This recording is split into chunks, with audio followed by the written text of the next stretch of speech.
Hi friends, இப்போ நம்ம எங்கே இருக்க பார்த்தீங்கன்னா, கோஸ்ட்டுகள் நிறைந்த காட்டு பகுதியில், அதாவது ஒரு அடர்ந்த காட்டு பகுதி. அது பார்க்குறதுக்கு காடு பார்க்குறதுக்கு பயமாகவும் இருக்குது, த்ரில்லிங்காகவும் இருக்குது. இங்கே பாருங்கள், இந்த காடு தான் பார்த்துட்ருக்கோம். ஏன்னா இங்கே தான் நிறைய கோஸ்ட் இருக்கிறதாகவும் கூறப்படுது. ஏன்னா இங்கே நிறையா வந்து அஹ், ஆவிகள் நடமாட்டம்.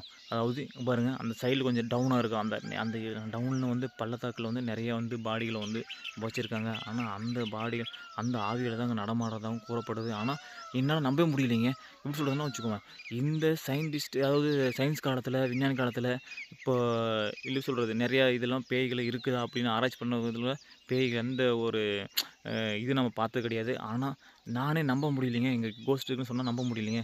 என்ன பண்ணுறது? ஆனால் கண்டிப்பாக இந்த வில்லேஜில் சொல்ல நம்பி தான் ஆகணும். அதனால தான் நம்ம வந்திருக்கோங்க. அதாவது காலையிலே வந்திருக்கோம். கண்டிப்பாக ஈவினிங் 6 மணிக்கு நம்ம வரோம். 7 மணிக்குள்ளே நம்ம கோஸ்ட்டு, நம்ம சொல்கிறது, இந்த காட்டுக்குள்ளே அலாச்சி பார்த்துருவோம். எங்கே கோஸ்ட் இருக்குது இல்லையா அப்படின்னு நம்ம பார்த்துருவோம். மறக்காமல் நம்ம வீடியோ நம்ம 6 மணிக்கு மேலே ஃபுல் வீடியோ நம்ம அப்லோட் பண்ணுறோம். மறக்காமல் பாருங்கள். இந்த சேனலை பிடிச்சிருந்தா மறக்காமல் சப்ஸ்கிரைப் பண்ணுங்கள், ஃபாலோ பண்ணுங்கள். அதே மாதிரி உங்களுக்கு தெரிஞ்ச எல்லா நண்பர்களுக்கும் ஷேர் பண்ணி விடுங்க. நம்ம சேனலை மறக்காமல் சப்ஸ்கிரைப் பண்ணி விட்ருங்க. Tata bye friends.